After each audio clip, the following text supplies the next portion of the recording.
बोले भारत माता की जय। अभी अपनी गूंज दूर दूर तक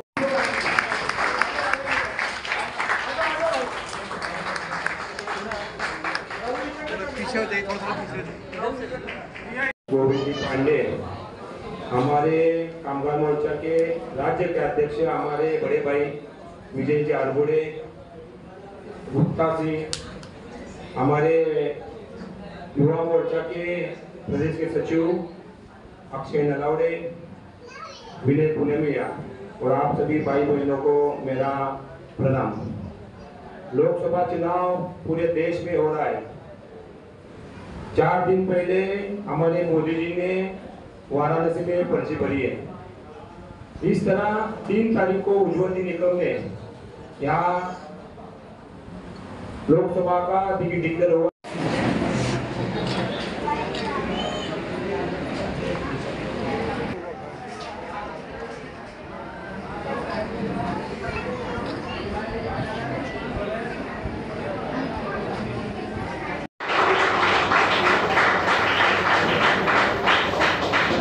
नमस्कार, मैं हूं राजकुमार विश्वकर्मा। आप देख रहे हो टुडे फ्लैश न्यूज। जैसा कि आप अभी हमारे कैमरे के माध्यम देखा कि बीकेसी के अंदर महागठबंधन की एक परिवर्तन रैली और दूसरी ओर आपने देखा नरेंद्र मोदी की द्वारा आयोजित महायुति की रैली दादर शिवाजी पार्क शिवतीर्थ पर। आज वही दूसरी ओर भारतीय जनता पार्टी उत्तर मध्य मुंबई जिला के सभी लोगों के लिए बड़ी खुशखबरी ये है कि जीवन धारा संघ ने अपना समर्थन जाहिर किया हुआ है पद्मश्री एडवोकेट उज्ज्वल निकम जी को लेकर।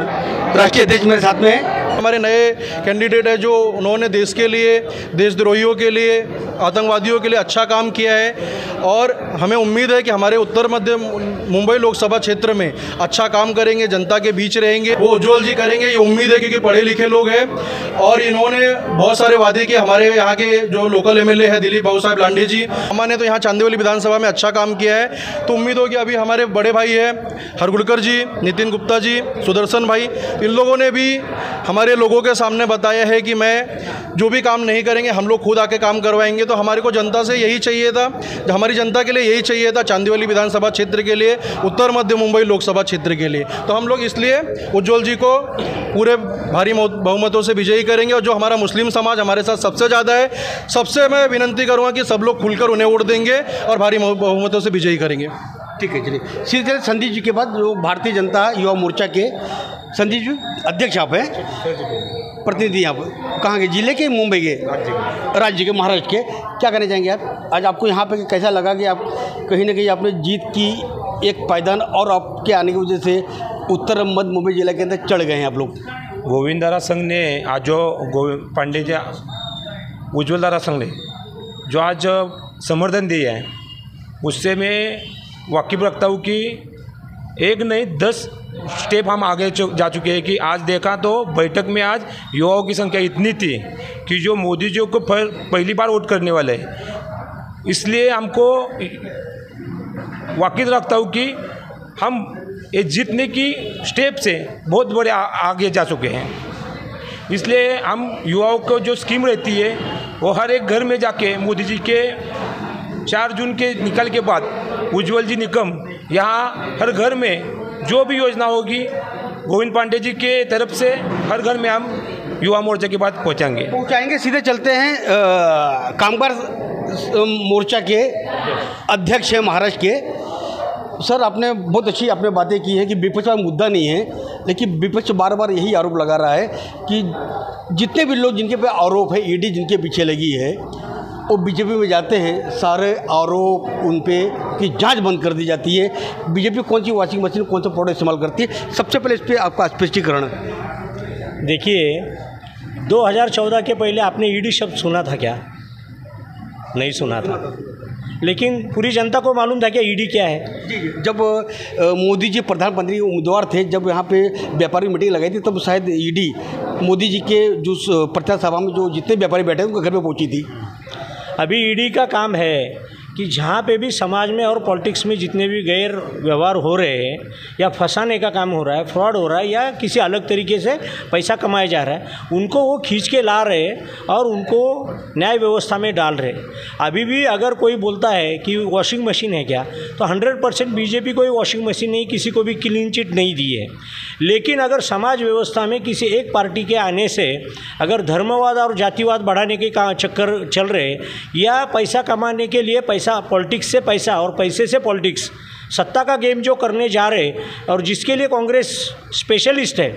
आपने पूरे भी जितने स्कैम सुने, 2G स्पेक्ट्रम सुना, कॉमनवेल्थ घोटाला सुना, कोल का घोटाला सुना, चारा का घोटाला सुना, गए 10 साल में आपने एक भी घोटाला कोई सुना नहीं, स्कैम सुना नहीं कि नरेंद्र मोदी जी के शासन में ये कोई ऐसा हुआ है। इसका कारण ये है कि बीजेपी साफ राजनीति करती है, स्वच्छ राजनीति करती है। मोदी जी का पहला ही शब्द है, ना खाऊंगा ना खाने दूंगा।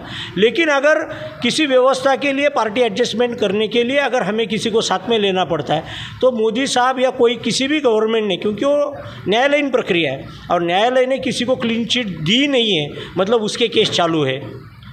और उसके केस अगर जिनके ऊपर जो भ्रष्टाचार के अपोजिट में लड़के सत्ता में आए, वो अगर अरविंद केजरीवाल अभी 300 करोड़ के घोटाले में, लिकर घोटाले में अंदर गए हैं, मतलब कुछ तो भी बात है। न्यायालय ऐसे ही किसी को नहीं उठाता। बीजेपी भी वही कर रही है, जो चोर है उनको सामने लाने का काम कर रही है और किसी को अगर साथ में ले रही है तो उसको बीजेपी कोई क्लीन चिट दे ही नहीं सकती और दी नहीं है।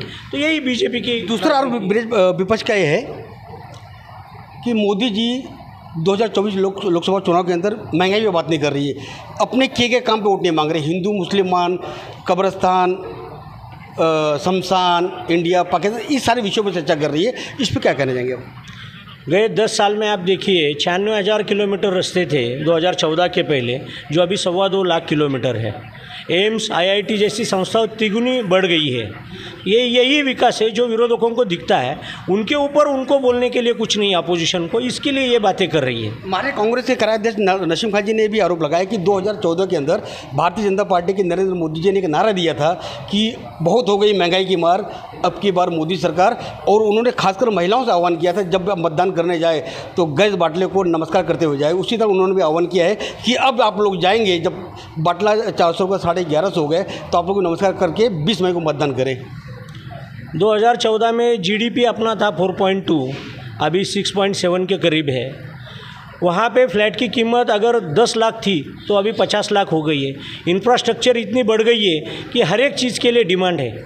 महंगाई की अगर हम बात करते हैं तो आप ठीक से चेक करिए, यही गैस, जिस गैस के ऊपर आप बात कर रहे हैं, मैं बात कर रहा हूँ, विपक्ष ने आरोप लगाया। हाँ वही, मतलब अपोजिशन जिस के ऊपर बात कर रही है वही गैस वो 800 रुपये, 850 रुपये था, वो अगर 900 हुआ है तो बाकी चीज़ों में भी सैलरी भी 2 टाइम बढ़ गई है।